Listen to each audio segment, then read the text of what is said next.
मौलाना शहाबुद्दीन का mob lynching फिर से एक मर्तबा झारखंड की सेकुलर निरपक्ष हुकूमत पर बदनुमा दाग और धब्बा साबित हो गया। अनीता देवी के पति महेंद्र यादव के भाई रामदेव यादव ने बगल के मैदान में क्रिकेट खेल रहे बच्चों को आवाज दिया, बुलवाया और एक लावारिस जानवर की तरह समझ करके मौलाना को लोग मारते रहे। आज बाद नमाज असर उनकी तदफीन हुई। उनके बेटे पर पार्टी और सत्ता और सरकार के कुछ दलाल लोग दबाव डाल रहे हैं कि क्या टोपी दाढ़ी आलिम झारखंड में अब ये जुर्म हो गया है। ये खून का धब्बा सिर्फ कपड़े पर नहीं पड़ा है मौलाना शहाबुद्दीन के, सिर्फ मिट्टी पर नहीं पड़ा है,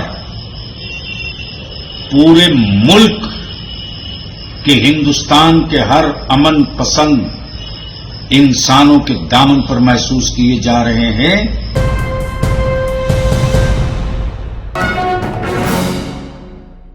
झारखंड के जिला कोडरमा के रघुनियाडीह के रहने वाले मौलाना शहाबुद्दीन का मॉब लिंचिंग फिर से एक मर्तबा झारखंड की सेकुलर निरपक्ष हुकूमत पर बदनुमा दाग और धब्बा साबित हो गया। इन दिनों एक पहचान सी बनती जा रही है मुसलमानों की मॉब लिंचिंग के सूबे की हैसियत से झारखंड। इससे पहले भी कई एक वाकयात पेश आए, लेकिन जो 30 जून को छतहरी कटैया के में वाकया पेश आया मौलाना शहाबुद्दीन साहब का, वो निहायत ही गमनाक नहीं बल्कि झारखंड हुकूमत के कानून, निजाम, विधि व्यवस्था और सत्ता की पोल खोल चुका है। मौलाना नमाज पढ़ा करके अपने घर को जा रहे थे। रास्ते में सामने से ऑटो रिक्शा आ गया, बाइक अनबाइलेंस हो गई। छतरहरी कटैया के श्रीमती अनीता देवी को धक्का लग गया, चोट लग गई, जो नहीं होना था, लेकिन कोई जानबूझ करके या किसी और वजह से नहीं, मोटरसाइकिल अनबैलेंस की वजह से। उसके बदले में अनीता देवी के पति महेंद्र यादव के भाई रामदेव यादव ने बगल के मैदान में क्रिकेट खेल रहे बच्चों को आवाज दिया, बुलवाया और एक लावारिस जानवर की तरह समझ करके मौलाना को लोग मारते रहे। इतना मारे, इस कदर जख्मी किए कि मौलाना का उसी जगह इंतकाल हो गया। जबकि मौलाना के बेटे से जनाब फिरोज अंसारी से भी मैंने बात की और उनके गांव रघुनियाडीह के सेक्रेटरी जनाब इम्तियाज साहब से भी मैंने बात की। आज बाद नमाज असर उनकी तदफीन हुई। उनके बेटे पर पार्टी और सत्ता और सरकार के कुछ दलाल लोग दबाव डाल रहे हैं। आखिर ये झारखंड में इतनी बड़ी आबादी जो आज वहां की गवर्नमेंट है, अगर जमीर मरा नहीं है तो जितने भी वहां सत्ता में बैठे हुए लोग हों, कोई भी हो, खास तौर से मैं वहां के वजीर आला मोहतरम जनाब चंपाई सोरेन साहब से गुजारिश कर रहा हूं। दिशम गुरु आदरणीय शिबू सोरेन जी से भी मैं कह रहा हूं और पूर्व मुख्यमंत्री माननीय हेमंत सोरेन जी से भी कह रहा हूं कि आखिर ये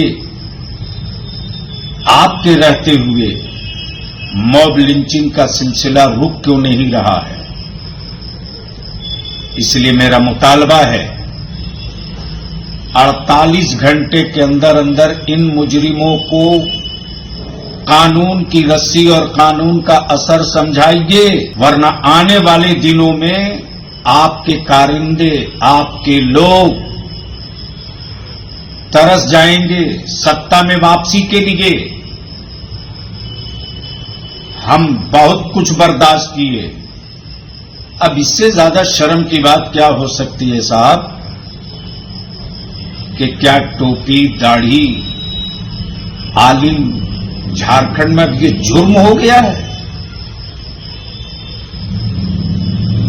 क्या चाहती है वहां की, आखिर क्यों एक बार डूब रहा है। अब भी कई रोज बीते हैं, कहां से मुसलमानों ने, मुस्लिम अकलियत ने आपके साथ खड़ा नहीं हुआ। कम से कम आपकी हुकूमत और आप तो कानून के साथ खड़ा हो जाइए। मेरी गुजारिश और इल्तिजा है कि झारखंड हुकूमत में जो भी सत्ता में छोटे बड़े ओहदे पर लोग हैं, खासतौर से मुस्लिम लीडरान,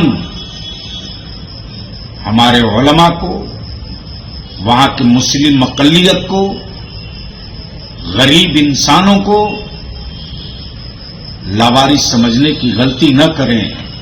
ये खून का धब्बा सिर्फ कपड़े पर नहीं पड़ा है मौलाना शहाबुद्दीन के, सिर्फ मिट्टी पर नहीं पड़ा है,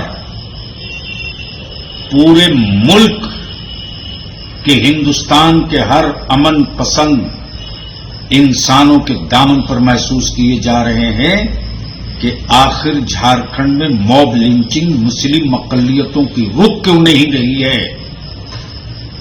उम्मीद है कि 48 घंटे के अंदर अंदर मुख्यमंत्री आदरणीय जनाब चंपाई सोरेन जी, हेमंत बाबू और वहां के सत्ता में बैठे जो जिम्मेदारान हैं, वो डूबते हुए कानून और हुकूमत के इकबाल की वापसी के लिए बेहतर कदम उठाएंगे।